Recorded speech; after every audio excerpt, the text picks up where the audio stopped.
wabarakatuh. Selamat sore sahabat Bawaslu, berjumpa lagi bersama kami dalam program Sesarawangan Ngawasi. Program Ngabuburit Sesarangan Ngawasi merupakan program dari Bawaslu Kabupaten Kendal yang menjadi wadah dan sarana untuk masyarakat seputar kepemiluan di bulan Ramadan. Tujuannya agar sahabat Bawaslu dimanapun berada dapat informasi dari kami dan update-update informasi sahabat Bawaslu tidak ketinggalan lagi.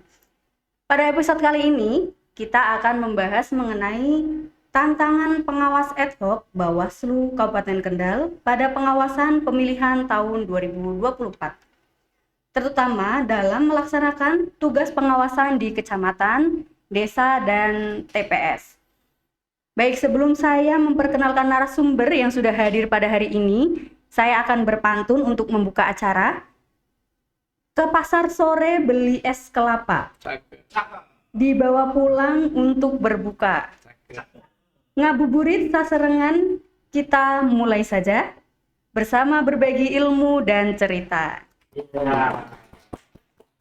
Sahabat Bawaslu, narasumber kita pada hari ini yaitu Koordinator Divisi SDM dan Organisasi Bawaslu Kabupaten Kendal. Telah hadir bersama kami Bapak Muhammad Bahrul Ami. Bagaimana puasa hari ini Bapak? Apakah lancar? Alhamdulillah lancar sekali, walaupun agak haus ini ya. Agak haus karena sore panas, ya Pak ya. suasana Sebentar lagi ini waktu berbuka puasa untuk wilayah Kabupaten Kendal. Baik, kita langsung saja untuk membahas mengenai pengawas ad hoc ini ya Bapak. Iya. Untuk pertanyaan yang pertama, apa saja jajaran pengawas ad hoc ini Pak? Mungkin sahabat Bawaslu ada yang belum tahu pengawas ad hoc dari tingkat TPS sampai di atasnya seperti apa Pak? Iya. Baik, terima kasih. Saya aturkan kepada pembawa acara. Assalamualaikum warahmatullahi wabarakatuh. Jadi teman-teman, ada pengawas ad hoc. Mungkin beberapa masih ada yang asing. Pengawas ad hoc itu apa? Nah, pengawas ad hoc itu salah satu jajaran dari Bawaslu di tingkat bawahnya. Jadi untuk Bawaslu itu sudah yang permanen. Sedangkan ad hoc itu ketika tahapan dimulai, nanti akan dibentuk pengawas ad hoc. Nah, pengawas ad hoc ada berapa? Tingkatannya apa saja? Gitu. Nah, pengawas ad hoc yang pertama di bawah Bawaslu Kabupaten itu ada pengawas ad hoc kecamatan. Jadi di kecamatan itu kita ada 3 orang. 3 orang untuk menjadi pengawas ad hoc. Sebelum itu, saya perlu sampaikan di wilayah Kabupaten Kendal itu ada sekitar 20 kecamatan. Sehingga total untuk pengawas ad hoc di tingkat kecamatan kita ada 60 orang. Nah, selanjutnya setelah dari tingkat kecamatan ada juga di tingkat desa. Nah, di tingkat desa itu ada 286 desa, sehingga di masing-masing desa itu ada pengawas ad hoc. Di tingkat desa ada 1 orang. Nah, 1 orang untuk menjadi PKD sebutannya ya. Nah, selanjutnya di tingkat TPS pada pemilihan tahun 2024 itu ada 1.619 pengawas TPS. Karena memang pengawas TPS di setiap TPS itu ada 1 orang. Seperti itu, Mbak Jen. Jadi kalau yang pengawas TPS dan pengawas kelurahan desa itu masing-masing 1 ya Pak? Masing-masing 1. Kalau yang pengawas kecamatan ada 3. Ada 3. Itu 1 ketua dan 2 anggota. Iya, betul. Selanjutnya nih Pak, untuk pertanyaan selanjutnya, kenapa sih harus ada pengawas ad hoc? Menurut Pak Bahrul, seberapa penting keberadaan pengawas ad hoc pada pemilihan 2024 ini, Pak? Iya, pengawas ad hoc itu sangat penting. Karena apa? Mengingat di kabupaten itu hanya ada 5 orang anggota. Sehingga kalau 5 orang diterjunkan langsung ke berbagai pelosok se-Kabupaten Kendal itu akan menghabiskan energi, menghabiskan waktu, dan tidak bisa mencakup semuanya. Sehingga kita memerlukan pengawas ad hoc untuk membantu kinerja-kinerja pengawasan kita di lapangan, di masyarakat secara langsung. Nah, disitulah peran penting pengawas ad hoc dalam pengawasan langsung kepada masyarakat. Yang pertama ada peran pengawasan, yang kedua ketika nanti ada pelanggaran yang terjadi, itu bisa ada untuk menangani secara langsung. Lalu bagaimana sumber daya manusianya, Pak? Kinerja pengawas ad hoc di Kabupaten Kendal ini pada saat pemilihan 2024 ini seperti apa? Terus terang, pendapat saya untuk pengawas ad hoc di jajaran kita sebenarnya kurang. Karena apa?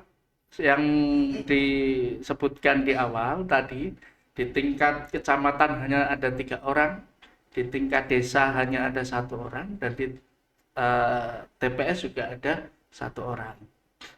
Kita bercerita di ranah desa semisal nih. Ketika diduga ada dugaan atau pelanggaran gitu ya, jadi juga mau ada kegiatan yang melanggar, contoh semisal di perempatan desa, nah, pengawas desa menuju ke perempatan tersebut semisal. Ternyata ada informasi lain lagi, di pertigaan yang sana ada dugaan pelanggaran, sehingga maka fokusnya akan beralih kemana-mana.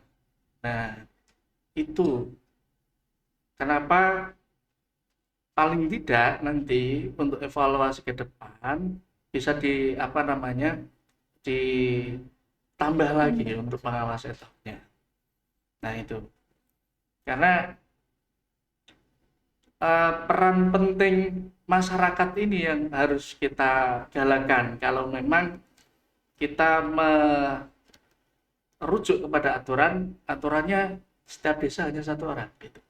Maka kita harus gembleng, kita harus untuk tingkatkan partisipasi masyarakat untuk ikut serta dalam pengawasan secara langsung di masyarakat.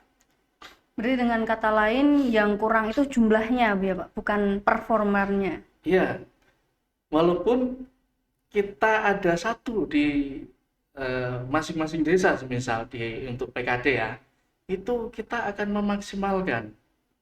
Karena memang aturannya hanya ada 1 orang, sehingga kita maksimalkan bagaimana caranya untuk kerja semaksimal mungkin, tidak mengeluh dan menjalankan tugas dengan baik seperti itu. Dan alhamdulillah sampai detik ini, teman-teman pengawas ad hoc baik di tingkat kecamatan, di tingkat desa ataupun pengawas TPS itu menjalankan tugas dengan baik. Baik, berarti untuk performa mereka luar biasa sekali ya Pak. Baik dari TPS, PKD maupun Panwaslu kecamatan, iya, bekerja dengan baik. Betul. Namun untuk jumlahnya mungkin yang bisa kemungkinan nanti kalau di pemilihan yang kemudian ya Pak. Jadi, karena Kendal ini luas sekali ya Pak. Luas ya. Dari pesisir sampai pegunungan luas sekali Kendal. Luas. Ya. Bahkan ini ada di daerah atas ya, mohon maaf, ada beberapa kecamatan yang kira-kira daerahnya itu pegunungan. Jarak antara desa satu dengan desa yang lainnya itu sangat jauh. Dukuh satu dengan dukuh yang lain juga sangat jauh sekali. Bahkan ketika dia mau kegiatan di kecamatan, dia harus menempuh perjalanan sekitar hampir 1 jam. Jadi ini juga menjadi terkendala tersendiri gitu ketika eh, apa namanya satu orang untuk satu desa seperti itu. Jadi mungkin saya juga dulu pernah pada waktu saya jadi PKD waktu 2014 itu PKD-nya ada dua karena menghitung jumlah apa namanya geografisnya luas daerahnya. Kalau daerahnya luas maka akan semakin banyak PKD-nya seperti itu. Itu mungkin bisa diterapkan kembali. Nah itu untuk pendapat kami pribadi. Baik Pak, bicara mengenai kendala ini Pak, apakah pengawas ad hoc ini ada kendala dalam melaksanakan regulasi atau aturan pada pemilihan 2024? Ya, untuk regulasi sebenarnya apa namanya di tempat kita itu kadang-kadang ada regulasi yang cepat. Jadi diturunkan sekarang, nanti dalam hitungan hari itu berubah. Sehingga ketika kita berikan materi atau regulasi kepada teman-teman ad hoc dan belum tersampaikan ke jajaran bawah karena materi yang kita sampaikan itu biasanya berjenjang. Jadi dari kabupaten mendapatkan materi atau apa regulasi terbaru gitu kan.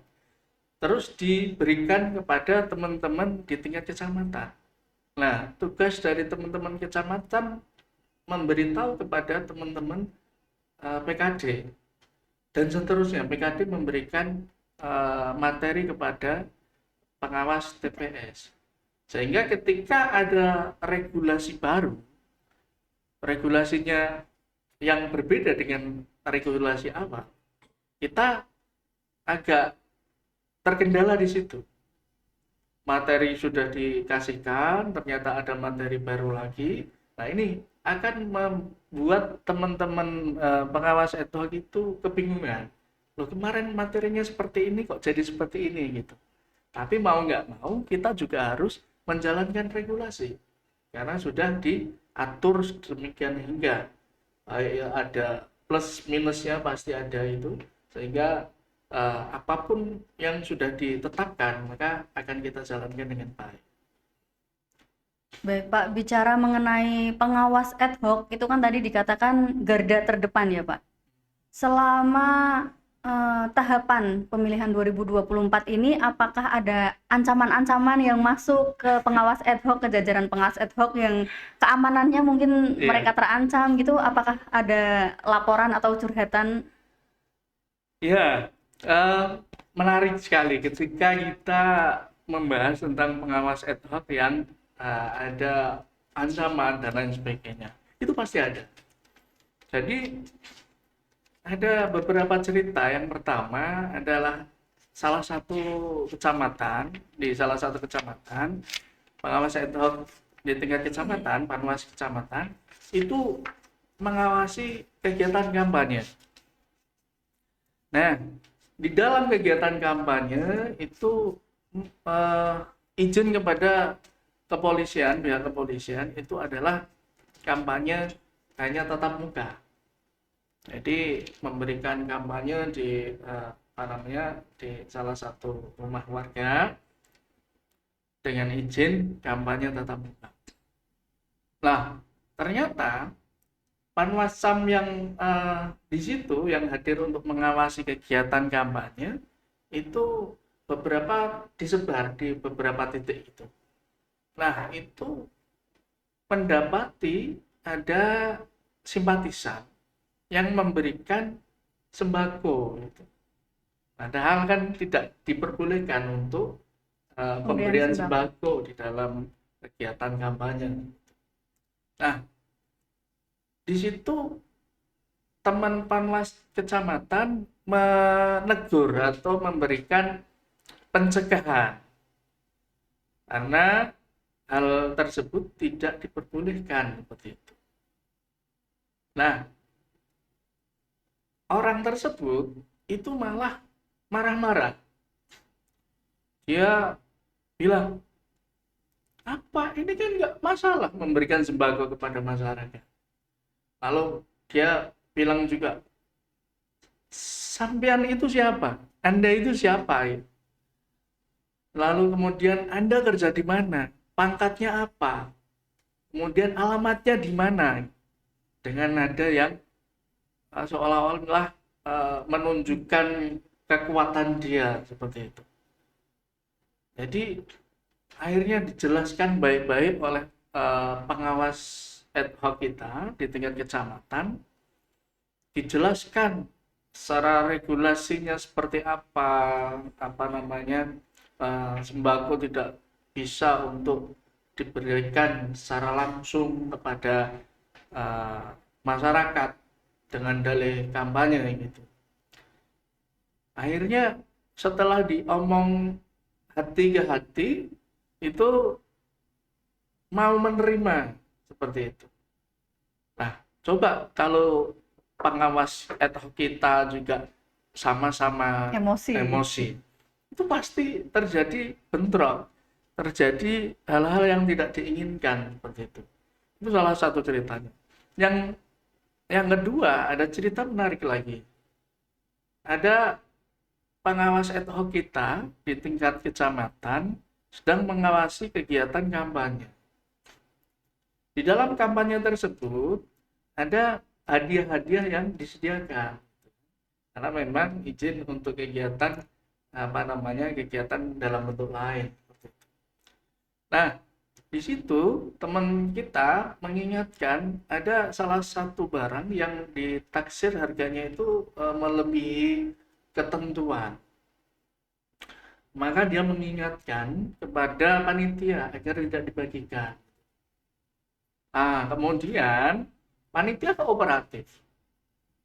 Panitia mengalihkan barang tersebut dari kegiatan yang ada di lapangan tersebut atau tanah lapang tersebut, bersedia untuk menyingkirkan barang itu, tapi masyarakat yang hadir di dalam kegiatan kampanye tersebut itu marah, emosi gitu. Seharusnya itu data saya, kenapa kok tidak diperbolehkan, kenapa gitu. Jadi karena memang teman-teman masyarakat itu juga belum mengetahui regulasinya, sehingga apa yang sajikan di situ kira-kira tidak melanggar gitu kan, sehingga dia marah gitu. Nah itu sampai didorong-dorong kayak mau dipukul-pukul gitu. Itu menarik juga. Akhirnya setelah kami jelaskan kepada masyarakat yang ada di situ, masyarakat bisa menerima seperti itu. Nah ini kadang-kadang hal-hal yang belum tersampaikan ke masyarakat ini yang memicu emosi masyarakat untuk berbuat yang tidak semestinya. Nah itu ada hal-hal menarik yang di lapangan. Pengawasan pemilihan itu ya. Iya. Baik, untuk pengawas ad hoc itu kan ada di jajaran PTPS, PKD, kemudian Panwaslu Kecamatan. Iya. Untuk di jajaran Panwaslu Kecamatan, apakah ada koordinasi dengan stakeholder tingkat kecamatan? Baik di kelurahan desa juga ada stakeholder di kelurahan desa ya Pak? Iya. Jadi kami pun di Bawaslu Kabupaten Kendal, setelah kami dilantik itu ada audiensi kepada stakeholder, baik di jajaran Forkopimda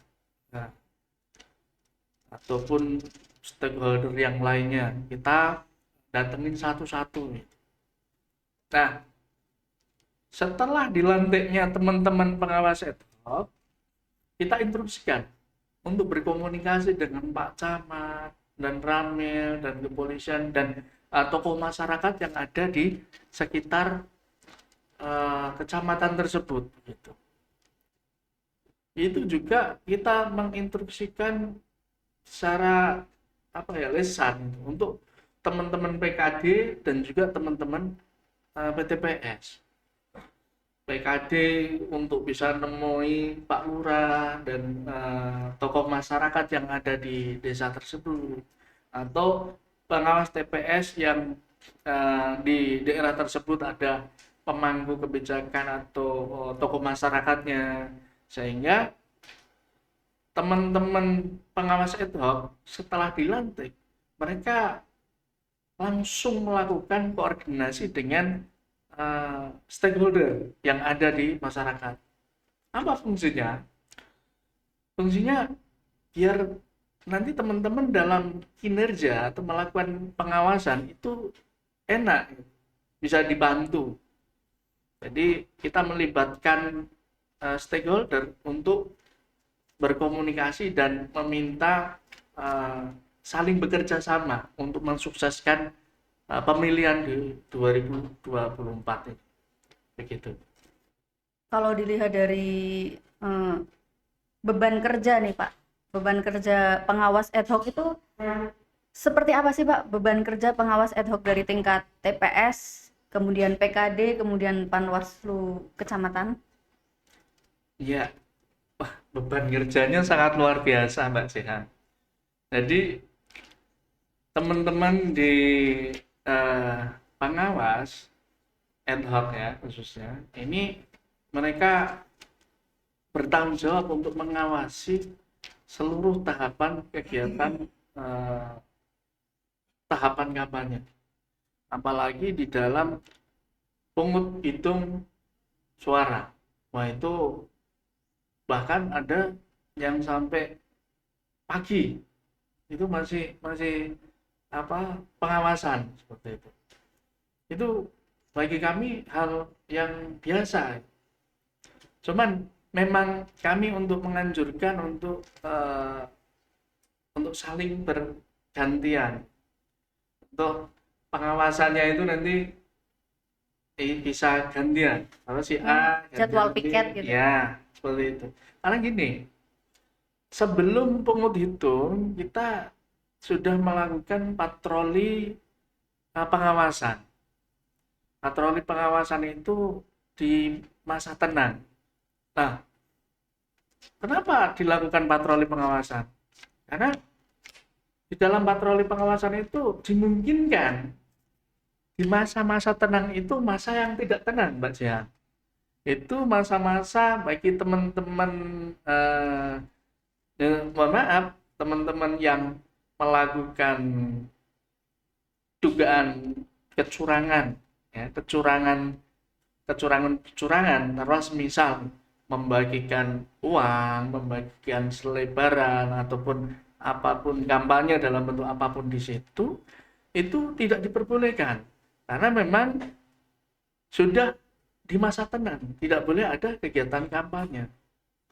Nah, itu teman-teman melakukan pengawasan pada waktu masa tenang, kemudian belum ada jeda istirahat, dia harus mengawasi pungut hitung, kemudian nanti pas perhitungan suara di tingkat TPS, lalu kemudian di tingkat kecamatan itu masih lemburnya berhari-hari begitu. Sehingga alhamdulillah dari pihak kantor kita juga ada untuk suplemen yang diberikan kepada pengawas ad hoc. Itu untuk menjaga daya tahan tubuh kita. Alhamdulillah dari kegiatan kemarin pemilihan 2024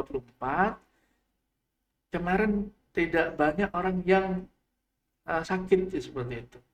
Jadi mereka benar-benar kuat dan menjalankan tugas dengan baik dan berjalan dengan baik lah, seperti itu. Jadi tidak banyak yang terkena musibah ya Pak, misal sakit atau ada 1-2 orang. Jadi memang mungkin daya tubuh satu orang dengan orang lain itu kan berbeda. Sehingga ada yang satu tumbang, yang satu masih sehat, yang satunya masih fit kan. Sehingga kita sarankan untuk bergantian seperti itu. Lalu untuk di wilayah Kabupaten Kendal ini apakah ditemukan banyak penyebaran hoax, berita hoax dan yang merugikan, apakah ada Pak? Ada Mbak Jan. Jadi pada waktu masa tenang kita melakukan patroli ke kecamatan-kecamatan. Tiba-tiba ada laporan atau ada WA yang masuk di masyarakat, yang dari masyarakat ke kita, WA pribadi. Itu ada video, ada beberapa orang yang masih muda-muda kayak santri gitu kan, sedang memasukkan uang di dalam ini apa namanya amplop gitu. Nah, pemberi informasi tersebut memberi informasi kepada kami terkait dengan berita tersebut. Berada di rumah si A, salah satu apa namanya pengurus partai. Kemudian hari ini, detik ini juga sedang diadakan pemasukan uang ke dalam amplop tersebut gitu.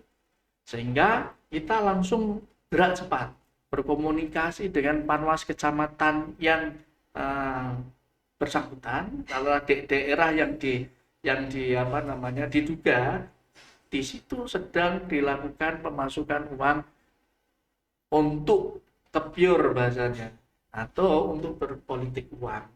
Nah, seketika itu teman-teman panwas kecamatan dan PKD merapat ke lokasi. Salah satu dari Bawaslu Kabupaten Kendal juga hadir di situ, apa namanya, datangi rumah yang bersangkutan. Tetapi setelah didatangi, di situ sepi, Mbak Jan. Sepi, tidak ada aktivitas apapun, dan setelah apa namanya kita mengetuk rumahnya, ditemui oleh bapak yang didugakan, itu kita melihat di dalam rumahnya itu tidak sesuai dengan apa yang ada di video gitu.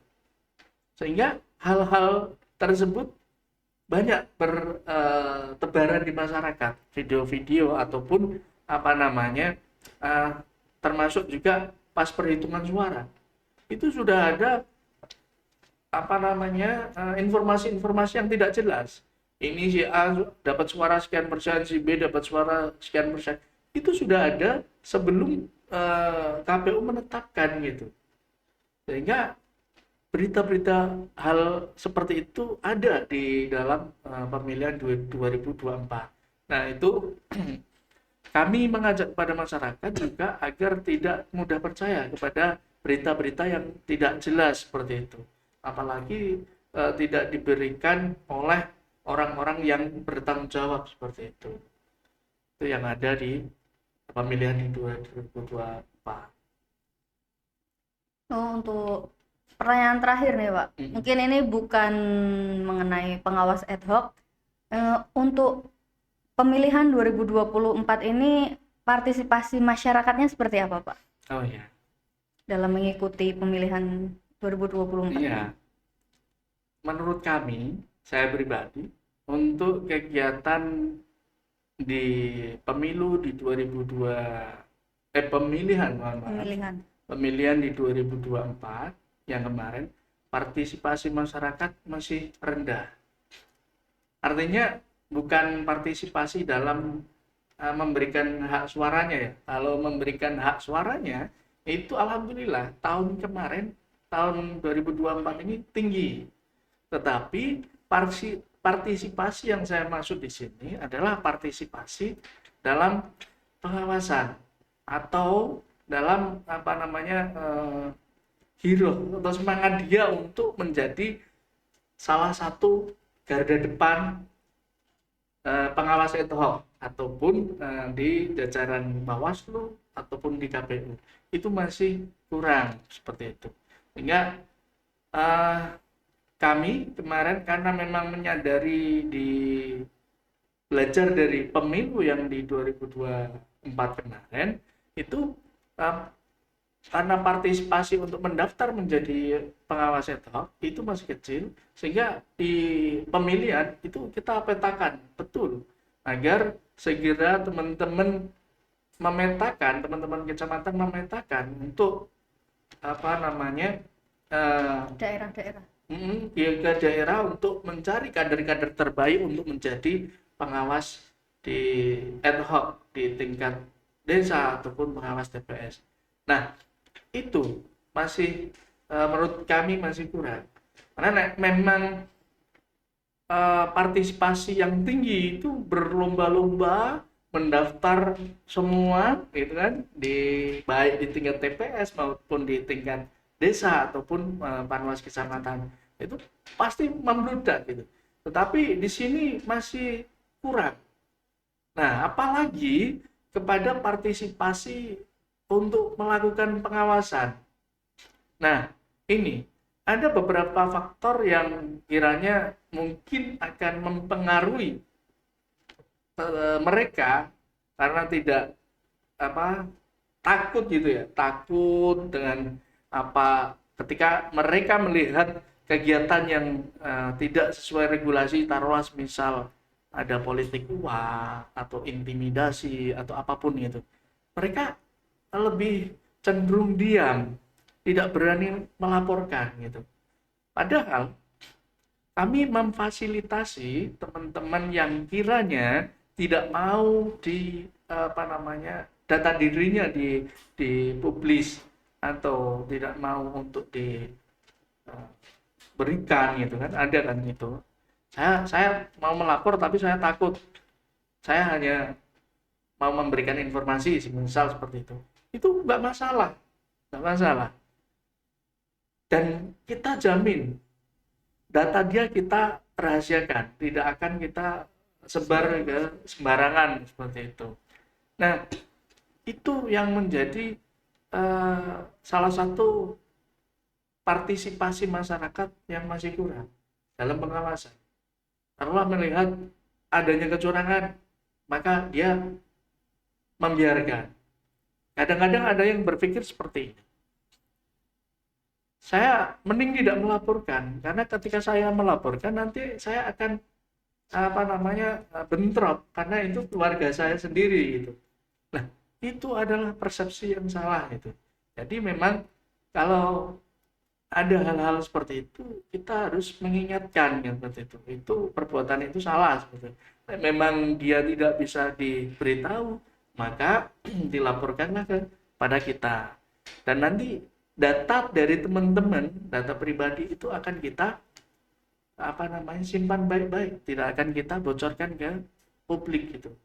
Nah, itu untuk partisipasi masyarakat yang ada di Kabupaten Kendal. Dan harapan kami untuk partisipasi masyarakat ke depannya itu bisa lebih tinggi dalam pendaftaran ad hoc atau bahkan pendaftaran ketika nanti ada pendaftaran Bawaslu, silahkan daftar. Ketika ada pendaftaran Panwascam, silahkan daftar. PKD silahkan daftar, PTPS silahkan daftar. Nah, itu adalah kesempatan bagi kita semua untuk menunjukkan jiwa kita, raga kita untuk membela negara, memberikan demokrasi yang adil, mewujudkan yang adil dan bersih seperti itu. Sehingga ketika partisipasi masyarakat tinggi, maka Bawaslu juga akan terbantu oleh masyarakat. Karena memang harus ada partisipasi masyarakat.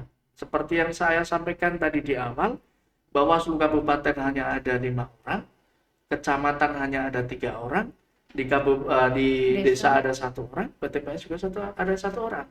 Nah, kalau masyarakat bersatu, mau bersatu padu, ketika ada kegiatan-kegiatan yang kiranya melanggar hukum atau tidak sesuai dengan regulasi, maka masyarakat harus berani, masyarakat bersatu, maka kegiatan-kegiatan yang melanggar hukum atau tidak sesuai dengan regulasi itu bisa teratasi dengan cepat seperti itu.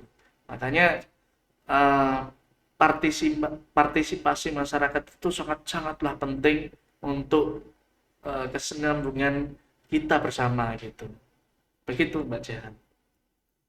Baik, menarik sekali topik pembahasan kita pada hari ini ya Pak.